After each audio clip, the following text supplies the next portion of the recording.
দৃষ্টিপাত অনুষ্ঠানত এতিয়া শুনক সমাজ জীৱনত কৃত্ৰিম বুদ্ধিমত্তা শীৰ্ষক এটি আলোচনাটিত ভাগ লৈছে বিষয়বস্তুৰ বিশেষজ্ঞ ইন্দ্ৰনীল তালুকদাৰ আৰু কাব্যনীল তালুকদাৰে। আলোচনাৰ আঁত ধৰিছে জিন্তি ৰাণী ডেকাই। অনুষ্ঠানটিৰ প্ৰযোজনা আকাশবাণী গুৱাহাটীৰ বাতৰি বিভাগৰ। নমস্কাৰ প্ৰিয় শ্ৰোতা, দৃষ্টিপাত অনুষ্ঠানৰ এটা নতুন খণ্ডলৈ আপোনালোকক আদৰণি জনাইছো। আজি আমাৰ আলোচনাৰ বিষয় ইতিমধ্যে আপোনালোকে গম পাইছে, সমাজ জীৱনত কৃত্ৰিম বুদ্ধিমত্তাৰ প্ৰভাৱ। আজি এই বিষয়ে কথা পাতিবলৈ আমি আমন্ত্ৰণ কৰি আনিছো এই ক্ষেত্ৰখনত দীৰ্ঘদিন ধৰি কাম কৰি থকা দুগৰাকী যুৱক, ইন্দ্ৰনীল তালুকদাৰ আৰু কাব্যনীল তালুকদাৰ। আপোনালোক দুইজনকে আমাৰ অনুষ্ঠানলৈ আদৰণি জনাইছো। খুব এটা চৰ্চিত শব্দ হৈছে AI বা কৃত্ৰিম বুদ্ধিমত্তা, আৰু আমাৰ সাধাৰণ মানুহেও আচলতে কৃত্ৰিম বুদ্ধিমত্তা দৈনন্দিন জীৱনত ব্যৱহাৰ কৰি আছে নিজে নজনাকৈয়ে। শেহতীয়াভাৱে এটা গানে অসমৰ সংগীত জগতখনত বা সংগীত ৰসিকসকলৰ মনত তোলপাৰ লগাইছে। সেই গান AIৰ কণ্ঠস্বৰ ব্যৱহাৰ কৰিছে আৰু মানুহে আদৰি লৈছে। সাধাৰণ মানুহৰ মাজত খুব চৰ্চা হৈছে, আৰু এনেকুৱা সময়তে আজি আমাৰ শ্ৰোতাৰ বাবে এই বিষয়টো আনিছো। আচলতে AI বা কৃত্ৰিম বুদ্ধিমত্তা কি? ইন্দ্ৰনীল তালুকদাৰ, আপুনি কি ক'ব? AI মানে আৰ্টিফিচিয়েল ইণ্টেলিজেন্স, এটা মেচিনত সৃষ্টি কৰা বুদ্ধিমত্তা বুলি ক'ব পাৰি। আৰ্টিফিচিয়েল ইণ্টেলিজেন্সৰ মেথমেটিকেল ফৰ্মুলা কিছুমান থাকে। AIত বহুত কম্পিউটেশ্যন পাৱাৰো ব্যৱহাৰ কৰা হয়, আৰু বহুত মেথমেটিকেল এলগৰিথমছ কিছুমান লগ লাগি AIৰ সৃষ্টি হয়। ইয়াত কিছুমান নিউৰেল নেটৱৰ্ক বুলি এটা থিয়ৰী আছে। আমাৰ মগজুত যেনেকে নিউৰনছ বিলাকৰ মাজত কিছুমান কানেকশ্যনছৰ মাজেদি আমাৰ চিন্তাবিলাক সৃষ্টি হয়, তেনেকে আৰ্টিফিচিয়েল ইণ্টেলিজেন্সতো বহুতবিলাক কিছুমান নিউৰেল নেটৱৰ্ক লেয়াৰছৰ সংযোজন হৈ AIৰ মাজেৰে চিন্তাবিলাক সৃষ্টি হয়। মানে কিছুমান মেথমেটিকেল আউটপুট, নাম্বাৰছ আউটপুট হয়। ধৰি ললো কিবা এটা AI টাস্ক এটা দিলো কৰিবলৈ, তেতিয়া AIয়ে সেইটো সংখ্যালৈ অনুবাদ কৰে, আৰু AI যিবিলাক চিষ্টেম হয় তাত আমি মানুহে বুজি পোৱা তথ্যবিলাক পোনপটীয়াকে সোমাই নাযায়। সি কিছুমান নাম্বাৰছলৈকে ৰূপান্তৰ হয়, তাৰপিছত সেই সংখ্যাবিলাক AI মডেলছত সোমাই যায়। আমাৰ যেনেকে অনুভূতি থাকে, কেতিয়াবা আনন্দ লাগে বা কেতিয়াবা দুখ লাগে, সেইটো AIয়ে মিমিক কৰিব পৰাহে হৈছে। আমি যেনেকে কওঁ কপি পেষ্ট কৰা বুলি, সেনেকে AIয়েও কপি পেষ্টিং কাম এটা বা মানে অনুভূতিটো AI চিষ্টেম বিলাকে সদায় মেথমেটিকেল ফৰ্মত ভাবে। যেনেকুৱা মানুহৰ নিচিনা ইমোচনছটো সি সদায় ডুপ্লিকেট কৰিবলৈ চেষ্টা কৰে। কাব্যনীল, প্ৰিয় হঠাৎ জনপ্ৰিয় হৈ পৰিল নে এইটো আগৰ পৰাই আছিলে? আচলতে আৰ্টিফিচিয়েল ইণ্টেলিজেন্সটো এটা বহু পুৰণা গৱেষণাৰ বিষয়। ক'বলৈ গ'লে প্ৰায় 1950 চন মানৰ পৰাই পৃথিৱীৰ আগশাৰীৰ দেশবিলাকে, যেনে আমেৰিকা যুক্তৰাষ্ট্ৰ হওক, চীন দেশ হওক, ৰাছিয়া হওক, এই দেশবোৰে আৰ্টিফিচিয়েল ইণ্টেলিজেন্স অৰ্থাৎ এটা কম্পিউটাৰক মানুহৰ নিচিনাকৈ চিন্তা কৰিব পৰা ক্ষমতা শক্তি কেনেকৈ দিব পৰা যায় এই বিষয়ে গৱেষণা কৰি আহিছিলে। আৰ্টিফিচিয়েল ইণ্টেলিজেন্স আচলতে কেৱল আমি আজিকালি যিটো ৰূপত তাক ব্যৱহাৰ কৰোঁ, ChatGPT বা Gemini এনেকুৱা ধৰণৰ এপবিলাকত আমি যেনেকৈ AI ব্যৱহাৰ কৰোঁ, আচলতে সেইটোৱে কেৱল AI নহয়। AIৰ আৰম্ভণি বহু আগতে হৈছিলে। আমি চাবলৈ গ'লে টিভি এটা অন কৰিবলৈ যিটো ৰিম'ট ব্যৱহাৰ কৰোঁ, সেইটো আচলতে এটা AI, বা কেলকুলেটৰ এটাত যেতিয়া আমি অংক কৰোঁ, সেইটো আচলতে এটা AI। AI শব্দটোৰ সাধাৰণ অৰ্থ হৈছে যে মানুহৰ নিচিনা কাম কৰিব পৰা ক্ষমতা এটা আমি এটা মেচিনক দি আছো। কেলকুলেটৰটো সেই ক্ষেত্ৰত এটা মেচিনেই, যাক আমি মানুহৰ নিচিনা কেলকুলেট কৰিব পৰা ক্ষমতা এটা দিছো। গতিকে AIৰ আৰম্ভণি বহু পুৰণি। প্ৰথমে আজিকালি আমি যিবিলাক AI ব্যৱহাৰ কৰি আছো, এয়া হৈছে বহুত বিশাল স্তৰত কৰা এটা AI। কিন্তু আৰম্ভণিতে যেতিয়া AIৰ সৃষ্টি হৈছিলে, সেয়া অতি সৰু পৰ্যায়ত চালুকীয়া অৱস্থাত আছিলে, আৰু কিছুমান বিশেষ কাম যেনে হাতেৰে লিখা সংখ্যা এটা ডিটেক্ট কৰা, মানুহৰ ভইচটো ডিটেক্ট কৰা, এনেকুৱা ধৰণৰ সৰু সৰু কাম কৰিবলৈহে ব্যৱহাৰ কৰা হৈছিল। কিন্তু আজিকালি আমি যিবিলাক AI দেখিছো, এটা জেনেৰেলাইজড ফৰ্ম, অৰ্থাৎ এটা AIয়ে হাজাৰটা কাম কৰিব পৰা ধৰণৰ ক্ষমতা দিবলৈ সক্ষম হৈছে। হয়, বহুখিনি ডেভেলপ হ'ল সময়ৰ লগে লগে। আমি সেই বিষয়েও কথা পাতিম। এতিয়া মই ইন্দ্ৰনীলক সুধিব খুজিছো, আমাৰ যে সাধাৰণ কম্পিউটাৰ ছফ্টৱেৰ আৰু AIৰ মাজত পাৰ্থক্য কি? আমি যিবিলাক বহু দিনৰ পৰাই ব্যৱহাৰ কৰি আহিছো ছফ্টৱেৰসমূহ, সেই ছফ্টৱেৰসমূহ কিছুমান এটা নিৰ্দিষ্ট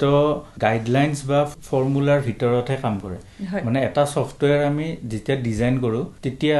ছফ্টৱেৰটোৱে এটা নিৰ্দিষ্ট কাম কৰিবলৈহে তাক আগৰ পৰাই ডেভেলপ কৰি থকা যায়। তাৰ যিবিলাক ফৰ্মুলা আছে সেইবিলাক ডেভেলপাৰজনে সেনেকে ডিজাইন কৰে। এটা স্পেচিফিক টাস্ক এক্সিকিউট কৰিবৰ কাৰণে কিন্তু AI টো হৈছে এনেকুৱা এটা সিস্টেম যিটোৱে কিছুমান ফৰ্মুলাৰ মাজেদি নাযায় AI সিস্টেম এটা ডেভেলপ কৰিব কিছুমান ডাটাৰ সহায় লোৱা হয় AI সিস্টেমে সেই ডাটাবিলাক এটা ট্ৰেইনিং কম্পিউটাৰ বিজ্ঞানৰ ভাষাত এইটো AI ট্ৰেইনিং বুলি কোৱা হয় এইটো গতিকে ডাটাবিলাক নিজে AI সিস্টেমটোৱে পৰীক্ষণ কৰি সি নিজকে আপডেট কৰে মানে সিস্টেমটোৱে কিছুমান যিবিলাক ৰুলছ এণ্ড ৰেগুলেশ্যনছ হয় সেইখিনি যিবিলাক পেটাৰ্নছ কিছুমান সৃষ্টি হয় সেই পেটাৰ্নখিনিৰ পৰা AI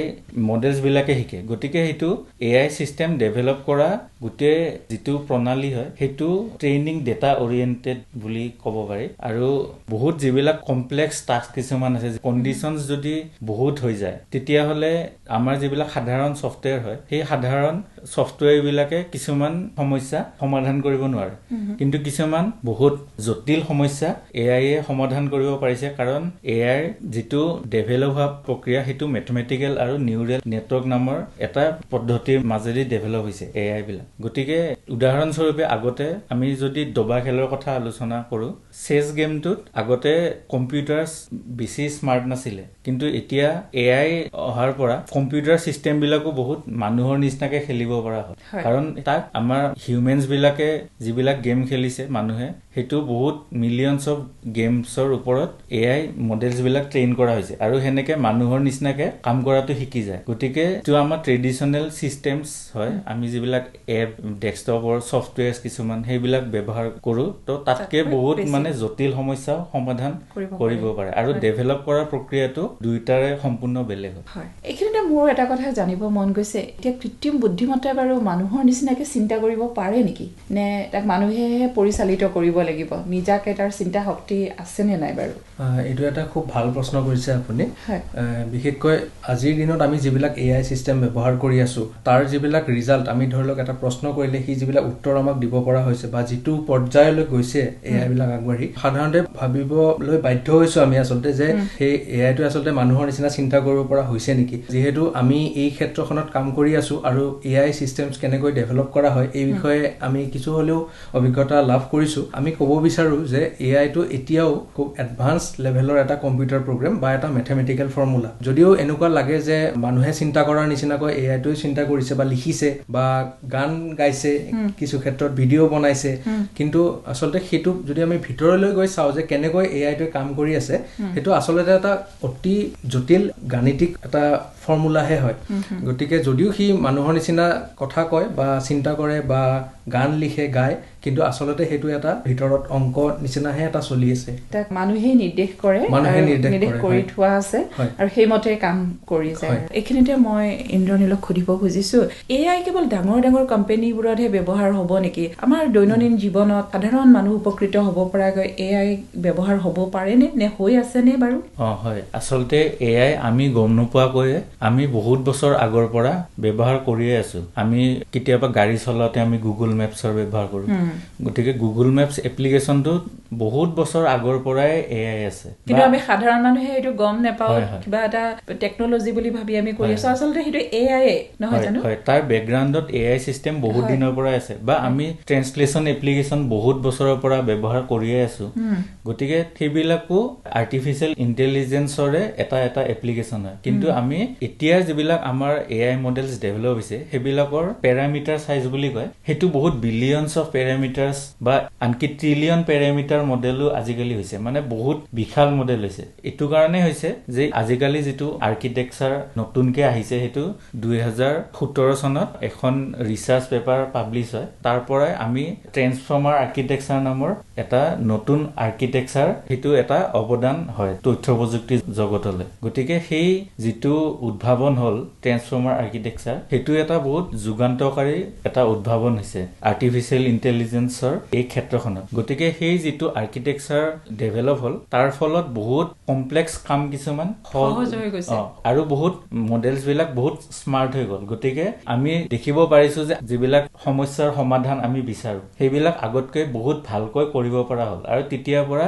আৰ্টিফিশিয়াল ইন্টেলিজেন্সে জনপ্ৰিয়তা বহুত লাভ কৰিলে কিন্তু ইয়াৰ ডেভেলপমেন্ট বহুত বছৰ আগৰ পৰাই চলি আছে আৰু এটো ক'ব গলে আমি 1950 চন মানৰ পৰাই অলপকে আৰ্টিফিশিয়াল ইন্টেলিজেন্সৰ ডেভেলপমেণ্ট হৈয়ে আছে আৰু বিশ্বযুদ্ধৰ সময়তো সৰু সৰু কিছুমান AI ডেভেলপমেণ্ট আহিছিলে কিন্তু তেতিয়া মানে সেইটো অকল মিলিটাৰী গ্ৰেড টেকনলজি বিলাকতহে ব্যৱহাৰ কৰা হৈছিল কিন্তু এতিয়া তাৰ বহুতখিনি টেকনলজি আমাৰ জনসাধাৰণৰ মাজলৈকে আহি গৈছে হয় আচলতে এই যেটো কৃত্ৰিম বুদ্ধিমত্তা বা AI এই বিষয়টো বিশাল নহয়নে আমাৰ এই আলোচনাৰ সময় তেনেই কম গোটেইখিনি সামৰি আমি ল'ব নোৱাৰিম যেহেতু AI আৰু সাধাৰণ মানুহ বা সমাজ জীৱনৰ কথা ওলাইছে আমি সাধাৰণ মানুহবিলাকে AI ৰ যোগেৰে কিদৰে লাভান্বিত হ'ব পাৰো সেই বিষয়ে অকমান কওকচোন নিশ্চয় আচলতে বহু গুণী জ্ঞানী মানুহে এতিয়া ক'বলৈ ধৰিছে যে it is the best time to be alive তাৰমানে জীৱন নিৰ্বাহ কৰিবলৈ বা জীয়াবলৈ আচলতে এইটোৱে সকলোতকৈ ভাল সময় বুলি বহুতে কয় আমি দুটা ভিউ ৰাখিব পাৰো এটা হৈছে অপটিমিষ্টিক আৰু এটা পেছিমিষ্টিক আমি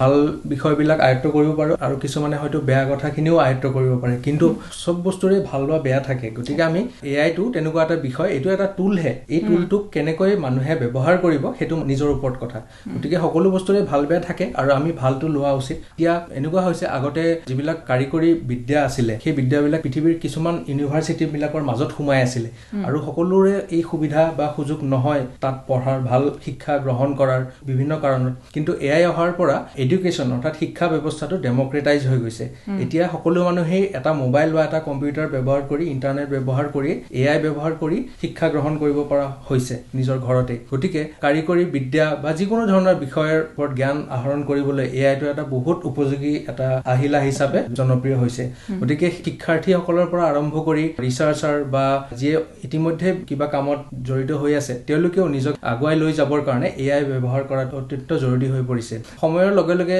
নতুন নতুন টেকনলজি অহা আমি সকলোৱে দেখিছো প্ৰথমতে ইন্টাৰনেট আহিছিলে তাৰ আগত কম্পিউটাৰ আহিছিলে তাৰ আগত আৰু বিভিন্ন ধৰণৰ টেকনলজি আহিছিলে আৰু সকলো টেকনলজিয়ে মানুহৰ মাজত কিছুমান সাল সলনি কৰিছিলে AI টো তেনেকুৱা এটা টেকনলজি আৰু আমি ইতিমধ্যে দেখিছো যে AI বিশেষকৈ জব মাৰ্কেটখনত বহুত ইম্পেক্ট কৰিছে বহু মানুহৰ যিবিলাক চাকৰি AI এতিয়া অটোমেট কৰিব পৰা হৈছে AI কাম কৰিব পৰা হৈছে সেই চাকৰিসমূহ নোহোৱা হৈছে কিন্তু এনেকুৱা হৈছে যে বহুত নতুন নতুন চাকৰিও উদ্ভৱ হৈছে গতিকে মানুহে সেই নিজকে সময়ৰ লগত ফেৰ মাৰি নতুন নতুন কথাবিলাক আয়ত্ব কৰি নিজকে কেনেকৈ ভৱিষ্যতে সুৰক্ষিত কৰিব সেই বিষয়ে অধ্যয়ন কৰাটো জৰুৰী হৈছে আৰু মই ভাবো যে AI এই ক্ষেত্ৰত এই অধ্যয়নসমূহ কৰাত মানুহক বহুখিনি সহায় কৰিছে হয় এই মাত্ৰ কাব্যনীলে ক'লে যে AI অহাৰ লগে লগে কৰ্মসংস্থাপনৰ প্ৰতি ভাবুকি হ'ব নেকি মানুহৰ মনত এটা সেই ধৰণৰ চিন্তা সোমাইছে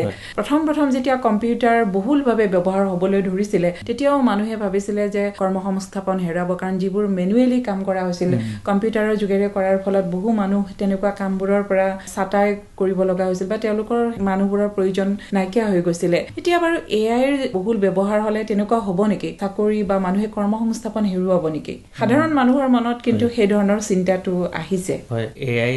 যদিও কিছুমান চাকৰিক ৰিপ্লেচ কৰিব পৰা হৈছে এতিয়ালৈকে কিন্তু তথাপিও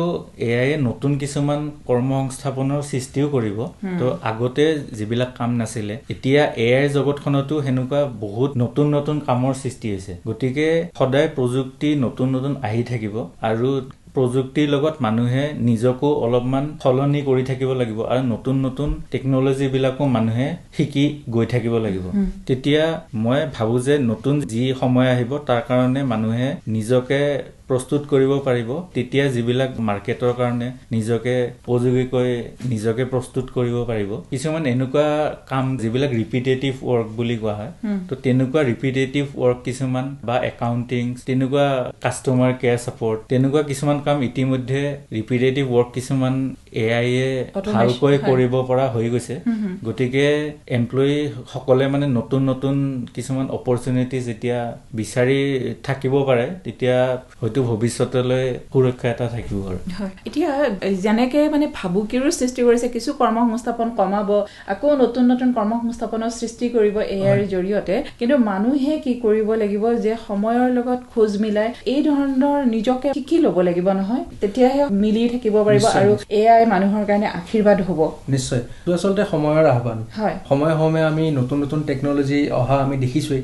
আৰু প্ৰত্যেকবাৰে আচলতে মানুহে ভাবিছিলে প্ৰথমতে যে ই হয়তো সমাজত বিৰূপ প্ৰভাৱ পেলাব কিন্তু আমি প্ৰত্যেকটো স্তৰতে আচলতে দেখিছো যে মানৱতা সদায় ওপৰত আছে টেকনলজিৰ গতিকে এইটো এটা তেনেকুৱা ধৰণৰ এটা টেকনলজি হে AI টো আৰু আমি আশাবাদী যে মানুহে AI ৰ প্ৰতি ভয় কৰি নাথাকি বা শংকাবোধ নকৰি এই যেটো টেকনলজি এই টেকনলজিটোক আচলতে আকোৱালি ল'ব লাগে যিমান সোনকালে পাৰি পাৰি নিজকে এআইৰ জ্ঞানেৰে নিজকে সমৃদ্ধ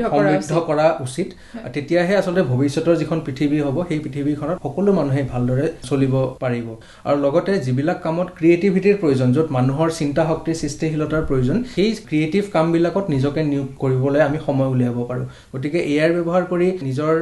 কামত প্ৰতিভা সেই আটাইবোৰত আমি আচলতে নিজকে সময় দিব পৰা হৈছোঁ বাকী কামখিনি আমি এআই দ্বাৰা কৰোৱাব পাৰোঁ আৰু যিখিনি ক্ৰিয়েটিভ কাম য'ত মানুহৰ সৃষ্টিশীলতা ক্ৰিয়েটিভিটিৰ প্ৰয়োজন আছে তাত আমি নিজকে ব্যস্ত ৰাখিব পাৰোঁ এইখিনিতে এটা কথা সুধো এআই আমাৰ সমাজ জীৱনত সুফল লাভ কৰিবৰ কাৰণে এআইৰ জৰিয়তে আমাৰ অসমখনত বিভিন্ন সমস্যা আমাৰ ৰাজ্যখনত বানপানীৰ সমস্যা আছে গৰা খহনীয়াৰ সমস্যা আছে তেনেকে প্ৰদূষণৰ সমস্যা আছে এআইৰ জৰিয়তে বাৰু এইবোৰ সমাধান কৰিব পৰা যাব নেকি এই সমস্যাবিলাক আচলতে বহুত এটা লাৰ্জ স্কেল অৰ্থাৎ বহুত ডাঙৰ বৃহৎ এটা সমস্যা আৰু এআইটো ডেফিনেটলি তাৰ এটা পাৰ্ট হ'ব পাৰে কিন্তু তাৰ লগতে আৰু বহু বস্তুৰ ইয়াত সংমিশ্ৰণ হৈহে সমাধান এটা উলিয়াব পৰা যাব এআই ডেফিনেটলি যদি এআই আৰু যেতিয়া IoT বুলি এটা বিষয় আছে ইণ্টাৰনেট অফ থিংছ য'ত আমি কম্পিউটাৰৰ নিচিনা যিবিলাক হাৰ্ডৱেৰ ডিভাইচ সেন্সৰ হ'ব পাৰে বা ৰবটিক্সত আমি যিবিলাক ডিভাইচেছ ব্যৱহাৰ কৰোঁ সেই ডিভাইচেছবিলাক আৰু এআইৰ যদি আমি সংযোজন কৰি পেলাই এনেকুৱা কিছুমান টেকনলজি আমি ডেভেলপ কৰিব পাৰোঁ যিয়ে মই উদাহৰণ দিব বিচাৰিছোঁ ফ্লাড ডিটেক্ট কৰিব পাৰে আগতীয়াকৈ অৰ্থাৎ বানপানী হোৱাৰ আগতেই এআইটোৱে ডিটেক্ট কৰিব পাৰিব যে এই সময়ত এই অঞ্চলটোত বানপানী হ'ব পাৰে আমি তাত থকা মানুহখিনিক ইভাকুৱেট কৰিব পাৰোঁ এনেকুৱা ধৰণৰ বা ৱেডাৰ ফৰকাষ্টিং হ'ব পাৰে কোন জেগাত বেছি বৰষুণ হ'ব কোন জেগাত টেম্পাৰেচাৰ কি হ'ব এইবিলাক বস্তু এআই এতিয়া আগতকৈ বহু ৰিলায়েবলি এআইটোৱে ক'ব পৰা হৈছে তাৰ লগতে স্মাৰ্ট চিটিৰ কথা আমি এতিয়া সকলোৱে আলোচনা কৰিছোঁ স্মাৰ্ট চিটিৰ বহু বস্তু এআইৰে আমি কৰিব পাৰোঁ যেনেকৈ স্মাৰ্ট ট্ৰেফিক ছিগনেল অৰ্থাৎ আমি দেখিবলৈ পাওঁ যে ৰাস্তাটো খালী থাকিলেও কিছুমান গাড়ী ৰখি থাকিবলগীয়া হয় কাৰণ ৰেড ছিগনেলটো পৰি থাকে কিন্তু ইফালে হয়তো মানুহ নাই বা গাড়ীও নাই তেনে ক্ষেত্ৰত যদি আমি তাত এটা এআই চিষ্টেম ডিপ্লয় কৰিব পাৰোঁ যি চিষ্টেমে ৰাস্তাটোত কেইখন গাড়ী আছে কোনটো ৰাস্তাত কেইখন গাড়ী আছে বা ৰাস্তাটো খালী আছে নে ভৰ্তি হৈ আছে সেইবিলাক বস্তু এআইটোৱে ডিটেক্ট কৰিব পাৰে তেনেকৈ আমি মানুহৰ জীৱনটো আচলতে বহুত আগতকৈ উন্নত কৰিব পাৰোঁ গতিকে এআইৰ মানুহৰ জীৱন লগতে প্ৰকৃতি এই ক্ষেত্ৰত বহুত ব্যৱহাৰ আছে এইখিনিতে মই সুধিছোঁ যে এআইৰ ব্যৱহাৰৰ পৰা কিবা বিপদ হ'ব পাৰে নেকি বা আমি সাৱধানতা কি মানি চলা উচিত এই বিষয়ে অকণমান আমাৰ শ্ৰোতাক যদি জনাওঁ এআইটো আচলতে আমি যেনেকৈ কম্পিউটাৰ বা মোবাইল আমি ব্যৱহাৰ কৰোঁ এআইটো এটা তেনেকুৱা ধৰণৰ টুলহে আৰু তাৰ যি উপযোগিতা বা ব্যৱহাৰ কৰাটো আচলতে আমাৰ ওপৰত নিৰ্ভৰ কৰে আমি তাক কেনেকৈ ব্যৱহাৰ কৰিছোঁ গতিকে আমি সদায় কওঁ যে প্ৰত্যেকটো বস্তুৰ ভালটো ল'ব লাগে তাৰ পৰা আমি যিখিনি উপকাৰিতা পাওঁ সেইখিনি আমি গ্ৰহণ কৰিব লাগে আৰু এতিয়া আমি যিবিলাক এআই ব্যৱহাৰ কৰিছোঁ সেইসমূহ যদিও বহু উন্নত হৈছে কিন্তু তথাপিও তাত কিছুমান সমস্যা আছে এটা সমস্যা হৈছে যাক টেকনিকেল টাৰ্মছত হেলুচিনেশ্যন বুলি কোৱা হয় অৰ্থাৎ এআইটোৱে কেতিয়াবা কিছুমান মিছা কথাকো সঁচা বুলি প্ৰতিপন্ন কৰিবলৈ চেষ্টা কৰে